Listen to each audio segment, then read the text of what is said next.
stop, found your seat. Fellowship's a lot more fun than meeting, but we gotta get the meeting done. How are you?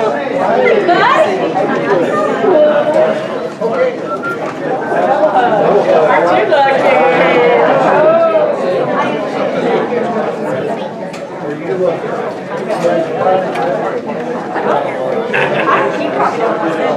I was gonna sit there.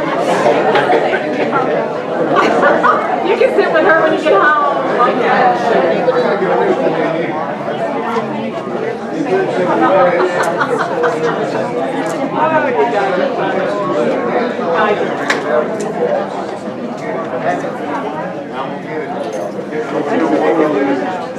Without laughing. Very well, thank you.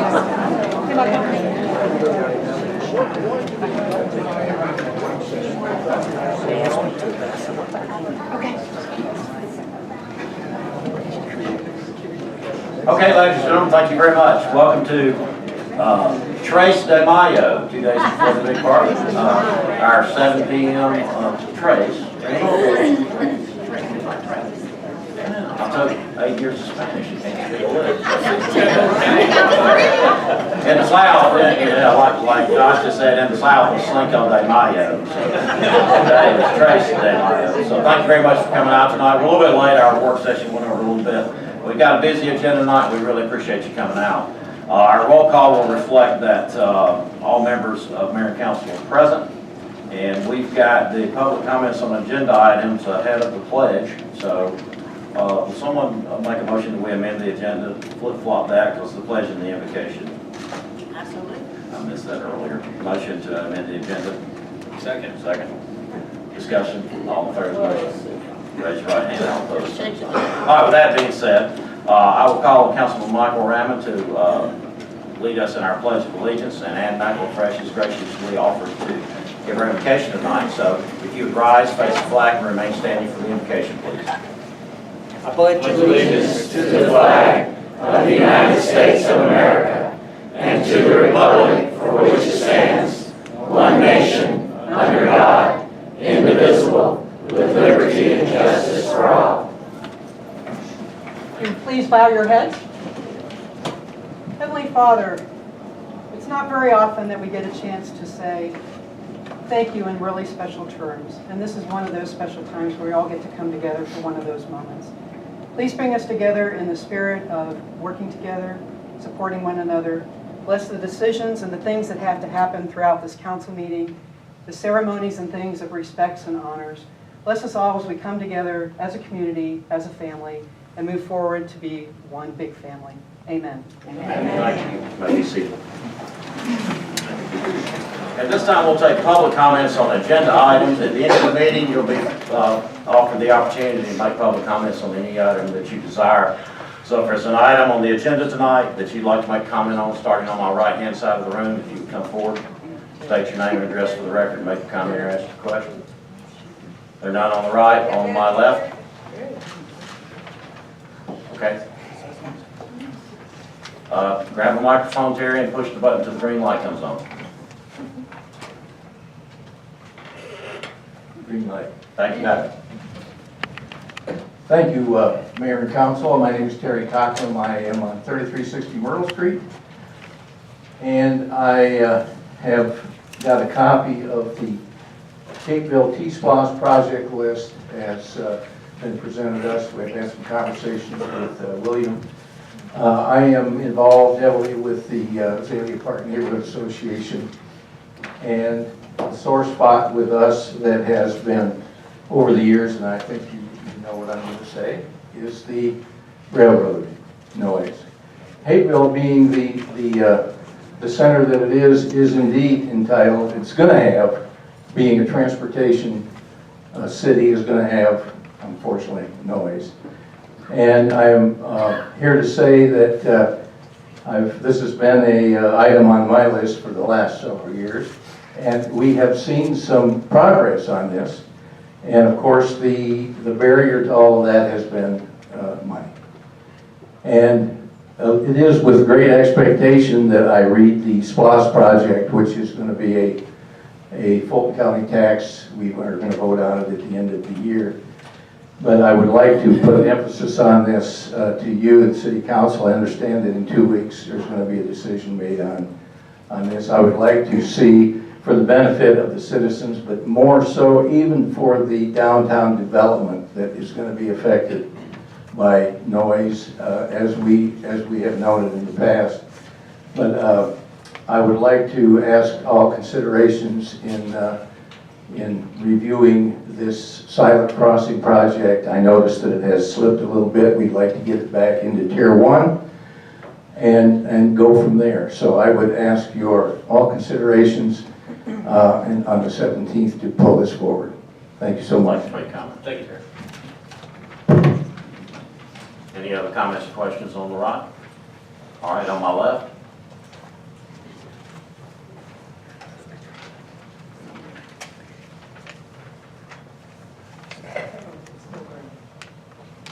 Green beans go. Okay.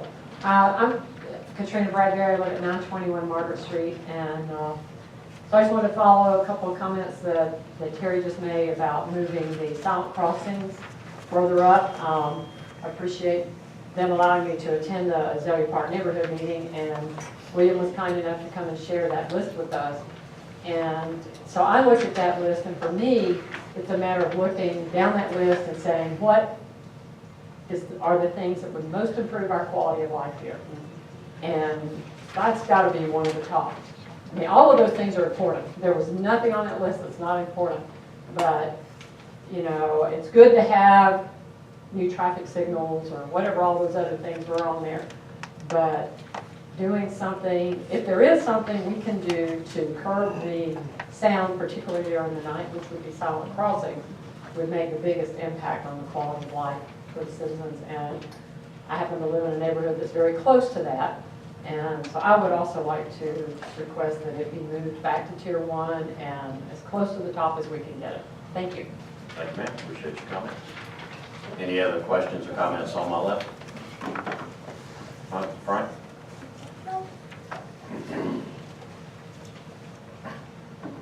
Frank Faulkner, 3100 Springdale Road. Very nice. Frank. Frank Faulkner, 3100 Springdale Road. Yeah, I'm just a country boy. But what's the ROI on $1.6 million? We're spending it. How do we see an improvement in Hapeville's financial structure by spending $1.6 million for basically 4 crossings? Well, I think for those of us that have been here a while, as you've been, the train noise has been something that's a bone of contention for people, and it's the opportunity to gain funding, as I mentioned in the work session, to gain funding that we more than likely wouldn't have if it weren't for this T-Splost. And the only thing that's held us back, as Mr. Cochran said, is money, and it's just been something that people have been talking about for a number of years. I understand, but is there any projects that could be put in that would give you a definite return on your money other than the trains crossing? Now, when Ford left, when Ford was here, I don't doubt it. I agree wholeheartedly that there were trains that seemed like every 15 minutes going through. But now Ford's gone, and you've got trains taking cars down to the parking lot down there, the distribution lot, the new cars. And you got one train a day going out to the Coke plant with their 13 tank cars of Coke syrup, coming back at 1:30 in the afternoon with 13 empty tank cars. But is there enough volume to warrant that? And that 1.6 could be spent on improvements of our access into the city, streetscapes, things like that would have a definite visual impact for a prospective customer resident coming to town. So, Point taken. Thank you, Frank.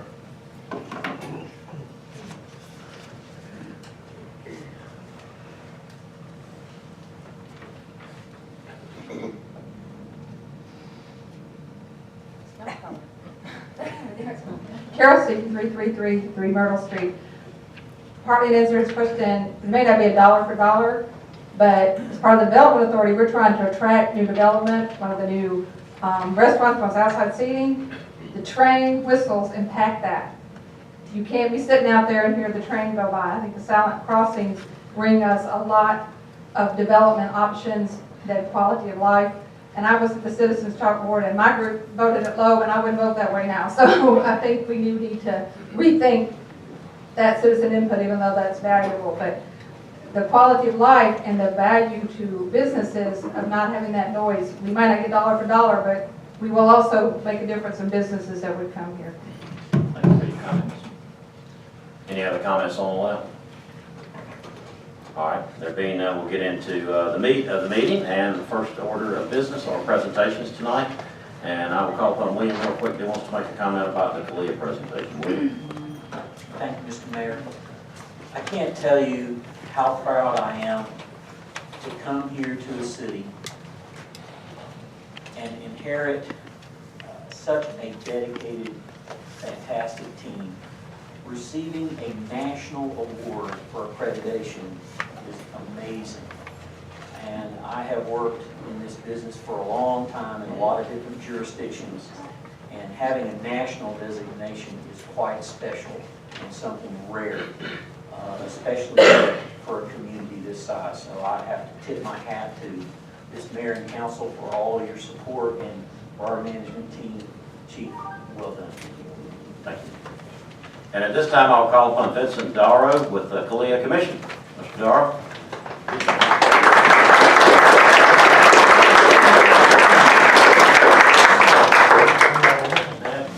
There you go. One's got a green light, there we go. First, I want to apologize to everybody behind me. I generally like to talk to everybody in the room. And being a former police officer, I better trust the people behind me too. Right. On behalf of the Commission on Accreditation for Law Enforcement Agencies, otherwise known as CALEA, the Commission Chair, Chief Richard Myers, and Executive Director, Mr. W. Craig Hartley, I thank you for welcoming me to present the March 2016 Accreditation Award to the Hapeville Police Department. CALEA was created in 1979 when founding organizations, the International Association of Chiefs of Police, the National Association of Black Law Enforcement Executives, the National Sheriff's Association, and the Police Executive Research Forum, recognized the need within the law enforcement community to develop professional standards to enhance the delivery of police services to citizens throughout the communities of the state. CALEA is the only internationally recognized public safety accrediting body in existence. We serve the United States, Canada, Mexico, and Barbados. And even though Barbados is my area, they will not let me go down there and visit. Since its inception, CALEA has accredited over 1,000 agencies under standards developed by many of the best public safety practitioners and leaders of our time. Gaining internationally accredited status is a distinction held by very few, as there are over 18,000 law enforcement agencies just in the United States alone. That equates to just about 5% are internationally accredited. These standards cover a wide range of administrative, operational, and logistical issues, serve as a modern management model, and provide a framework for recognizing professional excellence within public safety. The goals of CALEA are to strengthen crime prevention and control capabilities, formalize essential management procedures, establish fair and non-discriminatory personnel practices, improve service delivery, solidify interagency cooperation and coordination, and increase community and staff confidence in the agency. Many agency heads are reluctant to have outsiders review their work and their administrative processes. Then they detail any deficiencies that the agency may have. It involves risk. It also requires that the agency be open to change so that they can demonstrate that they work and conduct business in a way that meets contemporary law enforcement standards. Chief Glavsek thinks otherwise and understands that CALEA accreditation minimizes his agency's exposure to liability. It demonstrates accountability to the public. It guarantees professional management practices. In practical terms, the chief believes it confirms their commitment to excellence in law enforcement. Now, the people behind me in the community would not want to send their child to a non-accredited school. They would not want to go to a non-accredited hospital. There's a reason for that, the outside involvement of the professional standards body. So based on the goals and mission of the statement of CALEA, I can think of no better time to present this certificate than a very public meeting of the mayor and city council, where everyone can recognize the hard work the agency has committed toward accomplishing this goal. The certificate itself is simply a matted paper within a frame, but it has a much broader symbolic meaning. The certificate clearly represents the agency's efforts to achieve accredited status, thereby demonstrating its willingness to change in order to effectively address contemporary public safety concerns. It represents a commitment to doing the right thing and doing it the right way. It represents adherence to a professional code. Lastly, it represents an ongoing dedication to ensuring that the agency's resources are appropriately developed, effectively deployed, and constantly managed, all in the name of a safer city for citizens and visitors alike. November 30th to December 3rd, 2015, two professional assessors visited the Hapeville Police Department and reviewed the agency's applicable files, activities, functional impacts, and management strategies. The assessors determined the agency's compliance with all applicable standards. They also noted that the department is very involved with its community and enjoys positive relations with its citizens and community institutions. I also found that out when I was eating today. I always asked the restaurant, what do you think of the police? They were very, very positive and said they do a great job. So finding that from an outsider works out well. The assessor spoke with several members of the community during a call-in session in the public hearing. All remarks were positive, and several members of the Hapeville Citizens on Patrol volunteer group spoke highly of the agency and complimented the agency's response to times or calls for service. And I believe there's a lot of blue-shirted people in here from that group that are showing their support. The assessors found that the agency's personnel were proud to be members of the Hapeville Police Department and were reflective of a professional attitude with a high sense of service to the community. At the commission meeting held in St. Louis on April 2nd, 2016, the CALEA commissioners reviewed the assessor's report, concurred with their findings, and unanimously voted to accredit the agency. This is the police department's initial award for advanced law enforcement accreditation. I want to say a little bit what that means, and it was mentioned in a comment here earlier. There are two levels of international accreditation, basic level and advanced. Basic is 289 core standards that deal with all the high liability. Advanced is 484 standards. They go so deep into the department, you kind of think that there's got to be a standard on how you tie your shoes. Well, there really is, and you have to comply with that. For an agency and a city of your size to do this on the first round in such a short time frame is phenomenal. I've been involved with accreditation since 1998, and this is the shortest time frame I've ever seen. So what it shows to me from an outsider is you have the backing of the community, you have the backing of the governing body to do the right thing for the right reason. You know, that's why I was so glad when I was asked to come over here. I don't mind coming at all to public hearings, especially when I can say you have an exceptional agency. So at this time I would like to invite Chief Richard Glavasek and Ms. Andrea Boyes up here to receive the accreditation certificate.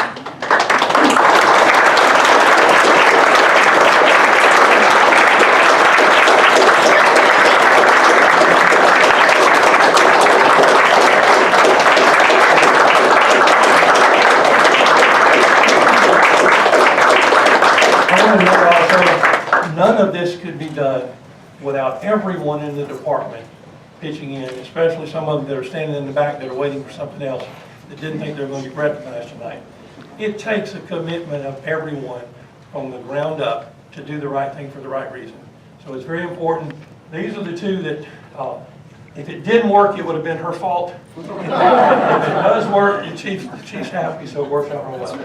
What I'd like to, I've been there, done that. So I'd like to read this if I can. I'll try not to drop it. If I do, I'll get you another.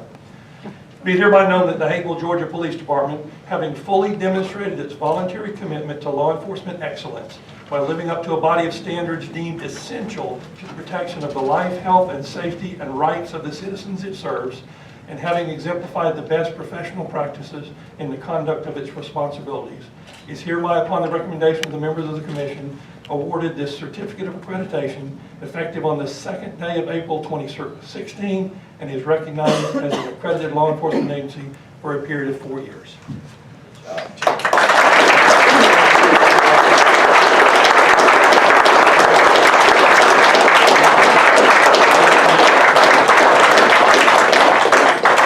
Thank you so much, Mr. Burrow. If I could, sir, I would like to present you with challenge point. And thank you so much for coming down, taking the time to recognize us. So I thank you, sir, for your support as well. Thank you so much. Thank you, Ben.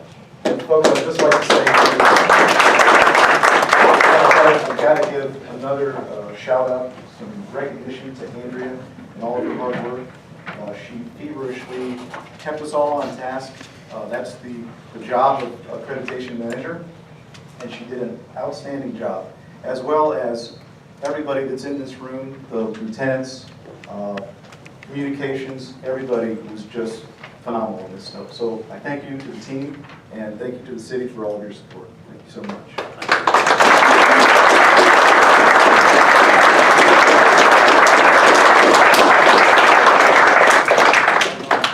You're not done yet. Right. Okay. Tonight, we have the honor and the sad job of saying farewell to a longtime employee of the city of Hapeville, Missy Hughes.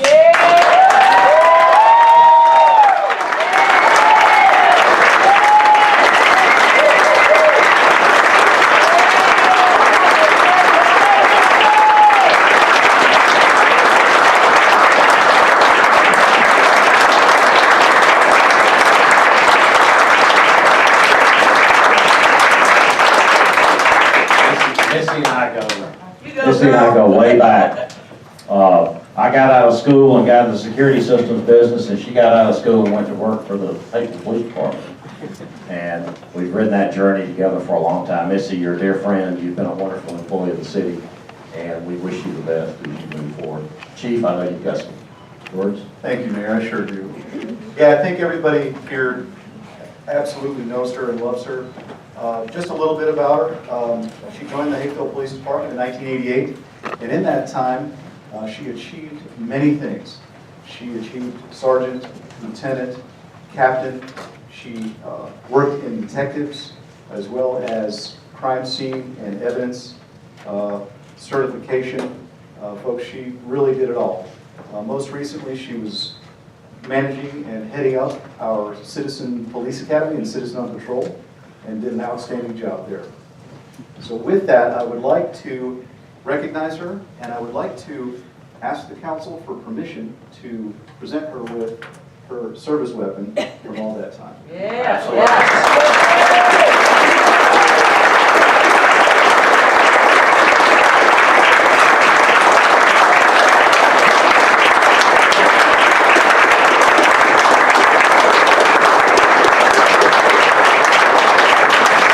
So in ceremonial fashion, I would like you to, if you would, to please sign out your duty weapon for the final and last time. Glasses on first. I have to do that.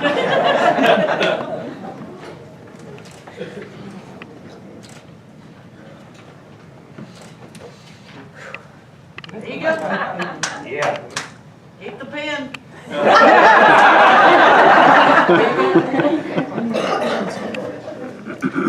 So with that, I'd like to congratulate you and wish you the best in your retirement.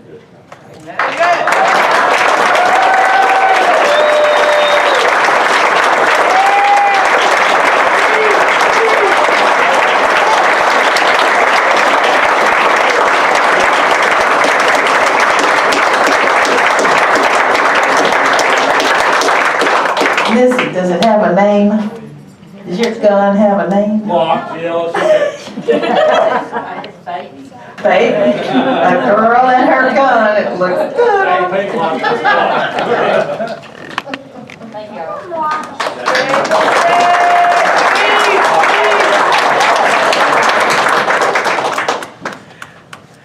I don't know what, is this on? It's on. Just gotta hold it close. Thank y'all, and I appreciate everybody that's here and all the support that I've had throughout the years. It's been a long journey. We love you. I love y'all. I love y'all. Hapeville's got a lot of things coming up. It's growing, and you can just see it growing. And be a part of it. Continue to be a part of it if you are now. And thank y'all. I appreciate it. Thank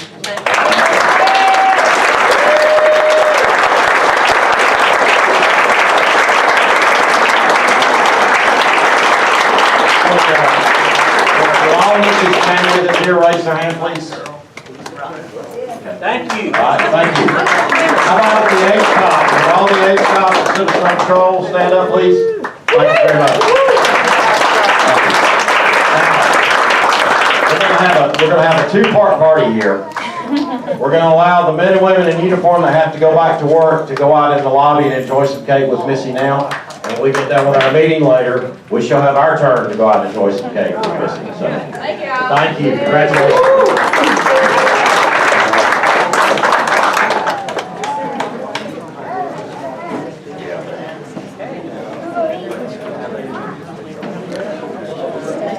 You don't see a showstopper very often, but that was one.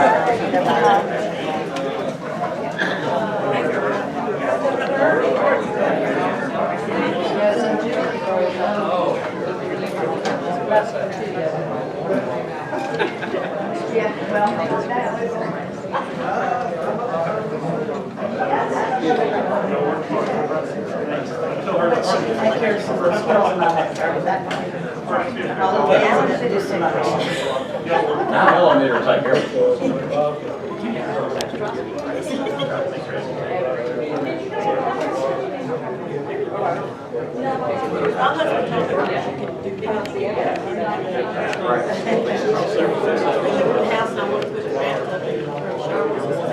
I know that.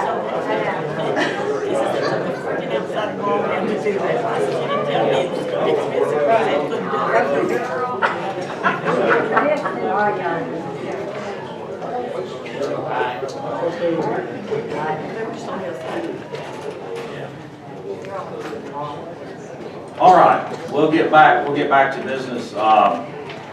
As was mentioned a few times during the comments tonight and at a work session earlier this evening, council was presented a T-Splost list, and that list has been put in the city's council hands. There's been some discussion about reprioritizing some various things, so this notice is to just let you know that list has been put together and council's in the process of reviewing it now. We will have a public hearing on this. Correct. On May 17th. May 17th. So, Can I just add one thing? absolutely. Go ahead. No, that's what this is. Well, I would like to agree with Frank. The first impression people get of our city is what it looks like when they first drive into town. If our entranceways look good, if our streets are not potholed, if our sidewalks are in good condition, if we have bike paths, what the beautification of the city is, that's the first impression anybody that comes here to put in a development gets. I think it's very important that that first impression is what will get the most bang for our buck. Like I said, 2 months ago, I would have said silent crossings is the top on everybody's list. But I talked to 2 or 3 people that came to the chalkboard, and the only thing I know about is that one on that evening, 3 of the 4 tables put it at the bottom of their list. That's what I'm going by, and I agree, because it doesn't affect me one way or the other. I don't really care. I hear them, but I've been here so long I don't even notice them. And I want to get the maximum bang for our buck. Also, something you may not know, T-Splost can be renewed, and we can have another set down the road if this one works well for everybody. So you want to do stuff that will give us and encourage the most development as possible. Plus, as our development comes and our commercial development increases, our tax base will increase. Therefore, we will have more money to do these things. The more that we can do here with this infrastructure that we don't have to do out of the money, out of the water sewer fund and so forth, out of our general fund, will open up money for other things that need to be done. That's why I think it's a lot of money to put it so high on our list. Counterpoint. No, I mean, those are all good things. I look at Market Street where Katrina lives, and for some reason there's 4 or 5 houses for sale, and it's right there by the railroad crossing. Some of it may be schools, but I think some of it's, whoops, didn't know this thing was going off every night. And that's a pretty significant neighborhood, like all of them. And also there's Development Authority land between that neighborhood and the railroad tracks. I'd be pretty slow to be wanting to put something there right by that railroad crossing. It's bad enough being at the cafe because they blow the horn for the pedestrian crossing, and if somebody's opened the doors, everybody in the restaurant turns because it sounds like they're coming in.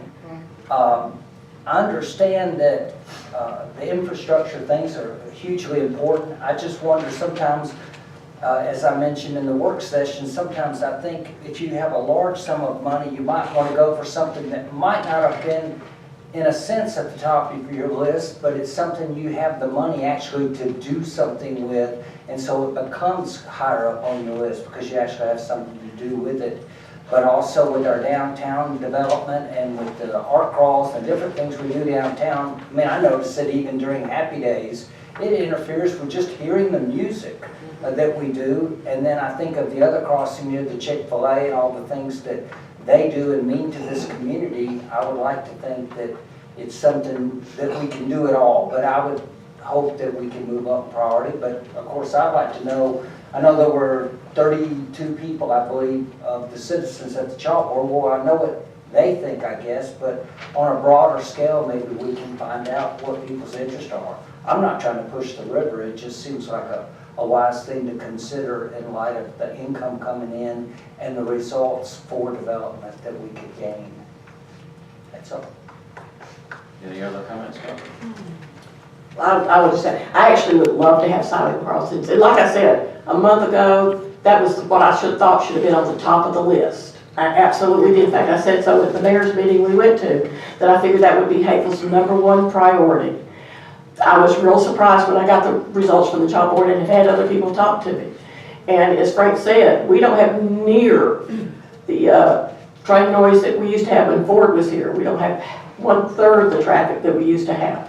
Another point to think about, as that development goes, you know, there's often been talks of redoing the railroad crossings. I would hate to spend $1.6 or $2 million getting silent crossings, and then they come up and decide, well, we're just going to put an underpass or an overpass, and all that's going to be wasted money. There's just so much going on and so much that can change over the next 2 or 3 years. But like I say, I think it's a great idea. Whichever way it goes, I'll be for it, but I just think it should not be our top priority. I guess for me, and I've been talking to William, and I would like to see all of our money leveraged and matched with grants or whatever we can get. And I'm pretty sure that we can get grants and other funding for these silent crossings. So I don't think it's going to cost the 1.6 that is projected. Same way I don't think it's going to cost 1.8 for all the roads and drainage. That's for #1. That's why I'd like to see a tier 3, because I think if we leverage this money, we can probably get all of this done, plus all of the tier 3. We just got to make sure that we leverage our money and get the grants and try to do whatever we can to make this money stretch out as far as we can. I think it's a damn good problem to have. It is. It is. When we're talking about $1.8 million for projects, that's always a good problem. You know, and I sit out at Slideways on Thursdays, and they do trivia there. And when the train goes by, you cannot hear the question. There's a speaker right next to you. It is so loud. And I think if we had silent crossings, you can look at the brake pad. So the brake pad went from having no silent crossings to silent crossings, and the outside is more pleasurable. I bet they've seen an increase in business because of that. And I think that silent crossings, if we have the money, this is where it needs to go. I think you got some good points there, William. I was curious, in these tiers, are there numbers within the tiers too? I mean, because I don't understand how money can just be this splash or this splash. Is there anything in between that would affect how much gets done within a tier? No, the legislation says that we have to organize them by tier. I understand. And Fulton County has requested the information back from us in that same format. So it's just a matter of how the numbers fell on our allocation versus the project costs that have been outlined for each of the categories. They are, at the end of the day, this is a projection from Fulton County, #1, And number two, a projection or an estimate from staff based on things that we're looking at in terms that, need to be done. Okay. So we just have to organize it, tier 1, tier 2, tier 3. And there's no reason that we couldn't add a tier 3 if we exceeded, for funds that exceed the 100% level. I think what it is, if we get it, what we have to do is everything in tier 1 has to be completed before we can start on any projects in tier 2. It's basically what it is. I get it, but I just wondered if you got 80% of the money for tier 1, which one do you do? The first one? You would spend. So are they numbered in terms of Yeah, priorities? you would, right. In other words, the projects that are named in tier 1 would be done first. And the funds would be available to pay for those up to what they said 85%. But if, say, the collections fell short, they would give us a stop when we got to the 80%, if that's how the numbers fell. So they'll go in order from Yes. tier 1. It's- Number 1 in tier 1, number 2 in tier 1, number 3 in tier Correct. 1. So the first would be paving and drainage. And basically what they said at the meeting is, these numbers are fairly conservative estimates, so we definitely should have no trouble getting to the 85%. That everybody should be able to get all their tier 1, and a good portion of their tier 2. So that's where, because they try to make it conservative enough. Yeah, I think at the end of the day, is my feeling on it based on talking to other people around the state, that you're probably looking at us exceeding the projection here, most likely. But for budget purposes, they make you put it into this format. Does Vegas have anything out on whether it's going to pass or not? Well, that will be up to this council and, of course, the citizens, but we certainly are going to encourage people to support it. And one point of education that needs to be understood and emphasized is, and why so for the T-Splost is, they're picking up a basic principle that we used to use in Florida all the time, of letting the tourists pay for it. In other words, there's a lot of international visitors here. There's a lot of people coming and going out of our city from other jurisdictions. This assessment is going to be paid for by a lot of people. Yes, our own citizens will pay a portion, but probably if you look at it on the whole, there'll be a lot of other people paying into the system that we're going to get back out at another point in time. I would just like to ask, these are pretty broad strokes here, paving and draining, sidewalks, curbs. Will there be a specific list of projects for these individual items under each tier? Well, we could do that if that's what you want, but we felt that our recommendation is that you leave the broad categories because it leaves us more flexibility, such that once let's just say for argument's sake that T-Splost does pass, well then we can go back and make a very specific list, staying within the tiers. But if you do that now, you're going to be locked in. I think the broader the better. Yeah. One of the things they said at the meeting was, if you say, I want to pave 3 miles of this street, you have to pave 3 miles of that street. Something happens and you can't do it, you can't use the money to go up there and pave that street over yonder. That project just go away. So broader, and then we can sit down when it passes and say, these are the priority we want. Because they suggested you make it as broad as possible. What I had in mind was several years ago when we ripped up perfectly good sidewalks to put in sidewalks with pavers in it. So I see the broad brush of sidewalks and curb and gutter, and I think, please don't tear up anything that's perfectly good just to make it have pavers in it. That is really a concern of mine. We had plenty of sidewalks that, look at Dogwood, when did they ever have a sidewalk? But we put all those pavers everywhere and just didn't even put some good sidewalks where there's never been sidewalks or curbs. So that was my basic interest in inquiring about the specificity of the item, because if we look at the silent crossings, $1.6 million, maybe only do 800,000 on the sidewalks and curbs, and we can bump it up. But That was my Projects- thinking. I think the projects would come to the council in place at the time that all this money, because this money's gonna be a couple of years out. Yes, the collection would start, let's just say it passed in November.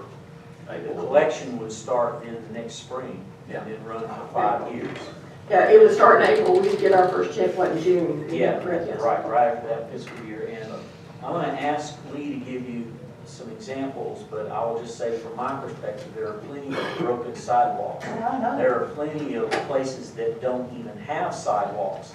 In fact, I was speaking with Jennifer Couch from the elementary school, and she was going to be giving me a list of streets that students walk where there are no sidewalks.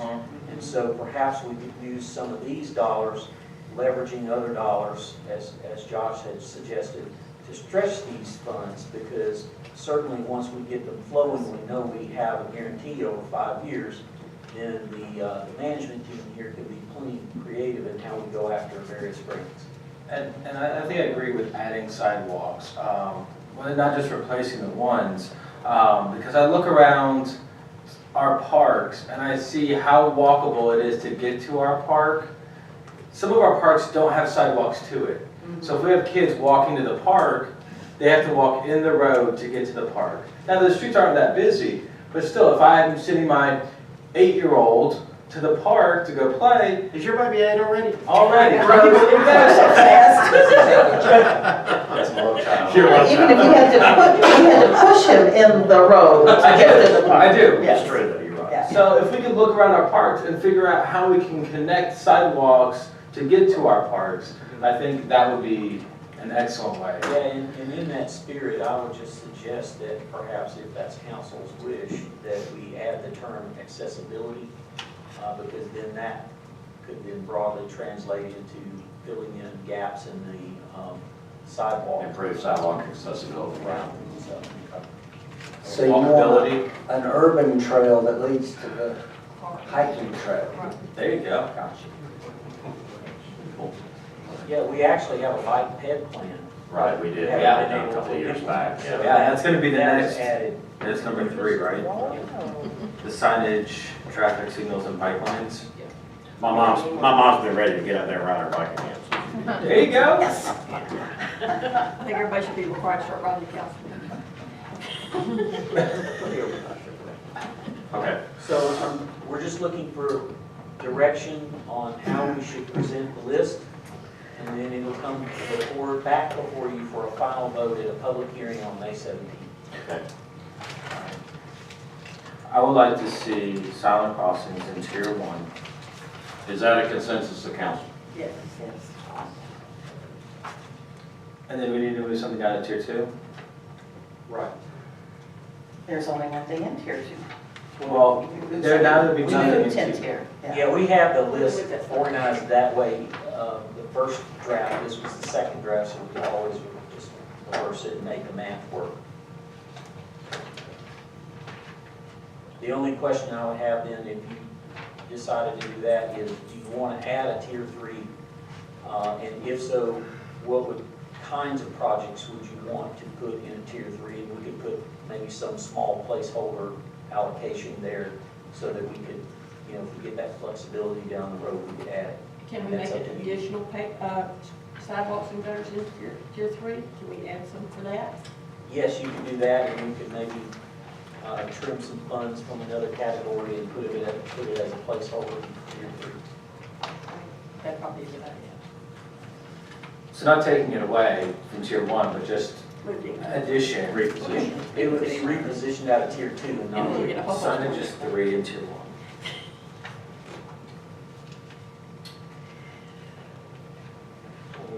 Sounds good to me. Okay, so sidewalks and gutters are gonna be down now. Just stay in 1? Or just pushing everything down one place? Is that what we're talking about? Basically, and then to carve out a placeholder of, say, 50 to 100,000 under a Tier 3 for accessibility. Okay.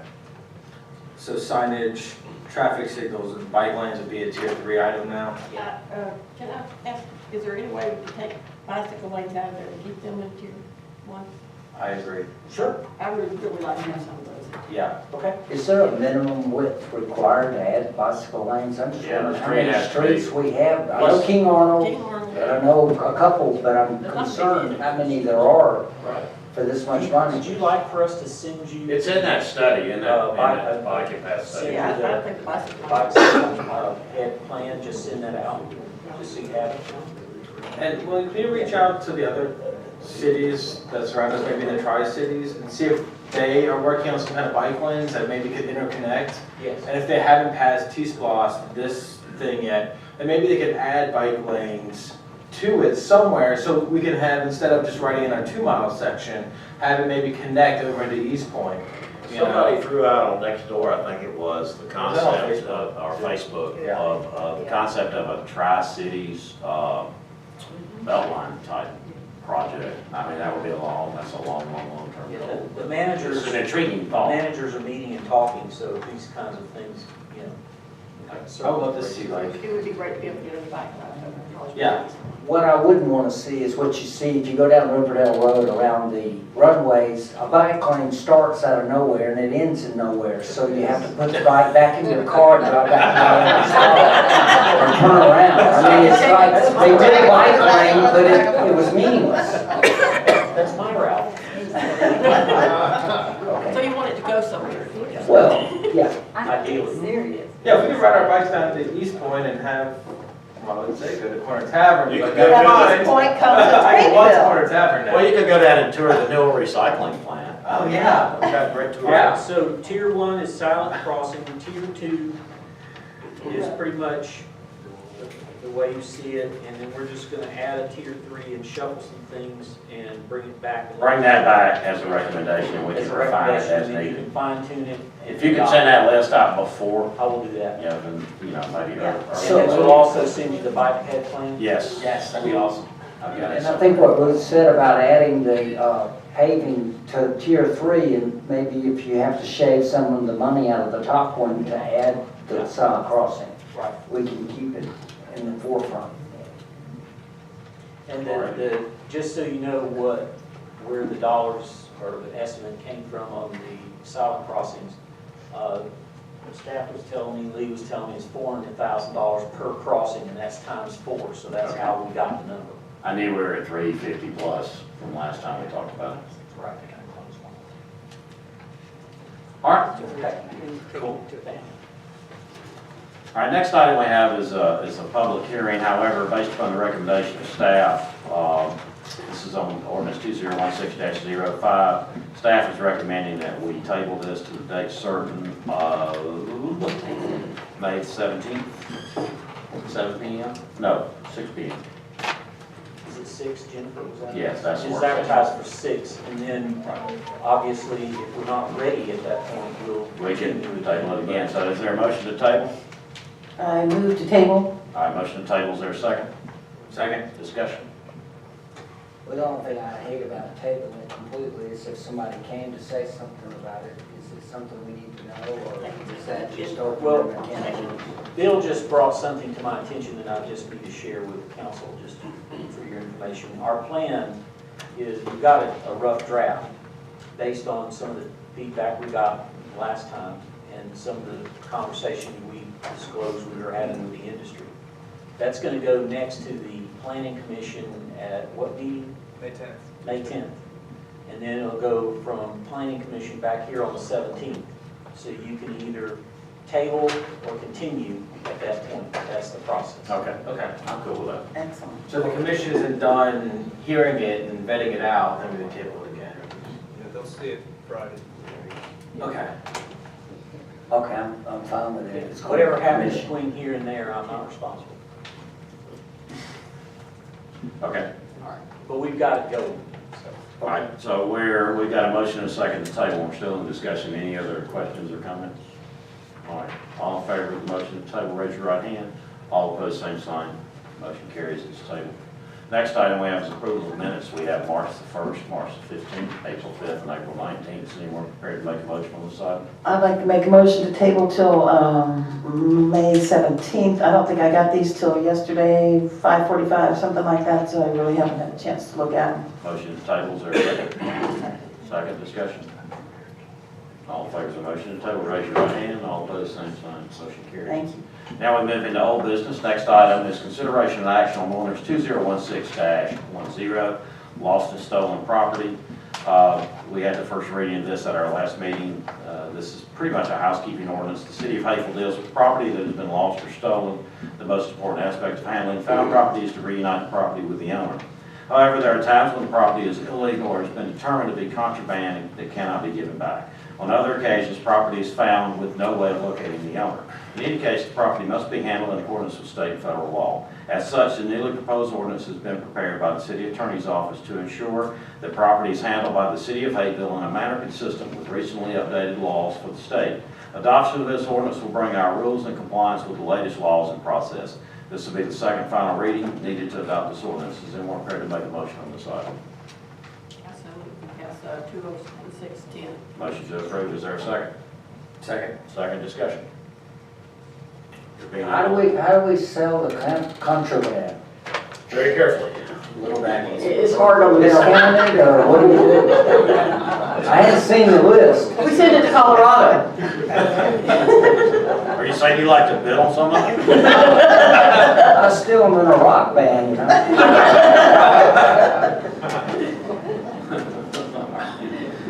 I assume that illegal controlled substances are properly disposed of. Burned? Yeah, where would that be? Where would that be? Properly burned. Hopefully in an enclosed room. Bring back flashbacks to the 70s concerts at the Alamo. All right. Okay, we're in silly discussion now, so all in favor of the motion, raise your right hand. Opposed, same sign. Motion carries. Next item under new business is consideration and action on an agreement with USIS for third-party workers' compensation claims processing in the amount of $5,000 as a service fee, repricing fee of $5.50 per medical bill, and a 25% network savings fee, and to authorize the mayor to sign all necessary documents pending legal review. This agreement will allow the USIS network to work as the city's third-party administrator for all workers' compensation claims. No cost increase has been proposed for their service contract. The overall cost for this service depends totally on the amount of claims activity.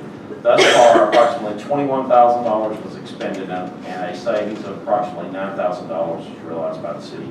This is a routine budget item. Staff recommends approval of this contract agreement. Is anyone prepared to make a motion on this item? Motion to approve. I'll second. Second discussion. Seeing none, all in favor of the motion, raise your right hand. All opposed, same sign. Motion carries. Next item is consideration actions. Pardon me? ISIS, he said. No, it's not ISIS. It is uses. They need to change their nation. Next item, consideration action to purchase 3 police vehicles in the amount of $119,081.58 from Gen Commercial Sales, and to enter into a lease purchase agreement with SunTrust Mine, and to authorize the mayor to sign all necessary documents pending legal review. Earlier this year, the Hapeville Police Department requested bids for fully equipped Dodge Charger police cars. 2 bids came in. The first was from our previous provider, Atkins Dodge Chrysler, at $43,500 each. And the second quote was from a new vendor, Gen Commercial Sales, at $39,693.86 each. Based on the 2 quotes, the police department is requesting permission to purchase 3 fully equipped Dodge Chargers from Gen Commercial Sales for a total amount of $119,081.58. We're currently budgeted for $128,259 for fiscal year 15-16. If approved, the recommendation will be to enter into a lease purchase agreement with SunTrust Mine to make the purchase. Staff recommends council authorize lease purchase from the low bid submitted and have the mayor sign all necessary related paperwork and documents. This was compared to the state bid and actually came in under the state contractor bid price as well. Correct, Chief? It did. Okay. All right, you want prepared to make a motion on this item? I move we accept the bid of $119,081.58. All right, motion to purchase. Is there a second? I'll second. Second discussion. This replaces some of the cars, or is in addition, are we able to sell the cars to other smaller cities maybe that would need them? Yes, we're going to identify the worst of the fleet, which shouldn't be hard to do. We've got some 98 model vehicles, but we'll be coming to you and asking you to allow us to surplus those. We'll put them on gov deals at that point. Okay. And let me say, I think, I'm sorry, Dan, go ahead. My question was the lease purchase. Does that mean we don't write the check for $119,000 next month? And this is over a how long lease? That is correct. The total overall number would be the encumbered amount of the lease, okay. but we would have a lease payment, as we do with the previous Right. ones. Is it a 4-year or 5-year schedule? You know that? I think it's I think we 4. did a 5-year schedule. Out of 5. Yeah. 5 years. Just spreads Okay. the cash flow. Yeah, we just spread the cash flow, and then just fit the payments into our budget. The one thing I can say, I think the fact that we still have active 1998 Crown Victorias in our fleet shows a testament to our, to Lee's guy that takes care of our vehicles and does a fantastic job. He's learned how to rob the cars that may have been in an accident or something for parts, and he's band-aided them together about as far as he can. So, as I stated at the work session, we have part of the vehicle replacement plan where we don't just come in and just wholesale buy a whole new fleet. We wean them out, a couple here and a couple there, so we don't put a drain on our budget. So the amount that's budgeted for purchasing, is that within 1 year? We have to budget, we budgeted this, and we said we would bring it to you at the end of the fiscal year when we knew where we were. And so far, we're doing fine. So we budgeted 128, and the actual bid came in at 119. So with we'll the go cost, ahead the and encumbered make the cost. expenditure and then spread the payments out in a lease purchase over the next 4 or 5 fiscal years. It'll look as a long-term obligation, not as a cash expense. So it's not cheaper to do it shorter term, or we're just not able to? Money's so cheap nowadays. Money's so cheap. Yeah, it's low interest rate, take advantage I'd of like it, to buy was some my cheap. thought, rather than, the other option is just not spend the cash and just sit back, but he has needs to replace the fleet, so I felt like that would. Well, when we're shopping the lease, let's look at maybe a 3 or 4 year option to see what kind of breathing room we got on the payment. I just thought it was in the budget. Yeah, it's budgeted for 128, right? Right. So why can't we just write a check? Because we'd rather keep part of that cash for down the road. Yes. It's cash money. I mean, you're looking at probably 2% money, so 2.5%. Okay. I like to play with ideas. Okay, any other comments? If we were sitting on large reserves, I totally agree with Councilmember Powell. Just write the check. But we are not sitting on large reserves. And it's wise management to be cautious when making large capital expenditures. And especially in the light of the fact that you have 2 and 3% money. I agree with that position myself. Can't speak I for don't the rest of believe you. in that. I guess we ought to give a shout out to Tony Henson, who That's keeps what all of Tony these, is. this fleet running. Absolutely, the guy's amazing. Yeah, yes, mate. Okay. Any further discussion or questions or comments? There being none, all in favor of the motion, raise your right hand. All opposed, same sign. Are these the V8 models or the V6 models, Chief? These are the V8 Hemi. There we go. That's what I'm talking about. I'm gonna write that up next year. There we go. An electric force in it. Don't try to run. I think when you press the accelerator, you feel body parts move, right? Yeah. That's true. And then the agenda, we haven't done department reports. Well, we normally do that in the work session, but in the work session, we had the presentation, so. Okay, because I have a question about some stuff on the green sheet. Okay, well, we've got public comments, we have Mayor and Do it after Council public, comments. okay. Yeah, we can catch it during your comments. There were so many We were other just issues. up against the wall I at just one time. did the report. All right. That being said, I'll entertain public comments. You can come to the microphone, state your name and address for the record, and ask any question or make any comment, Dr. Rast. We do something different here. We do this when that other guy was here. That's very nice. I don't know, that makes me a little more nervous. I'll I'll just pretend like you're a bunch of 6th graders learning math. Jeannie Rast, 3409 Northside Drive, and I'm here to speak about the Charter Middle School. I'm going to go into a little detail, right? But I'm going to try and do it fast. So we've been working on the Charter High School, now called Hapeville Preparatory School, since we first submitted our petition in April of last year.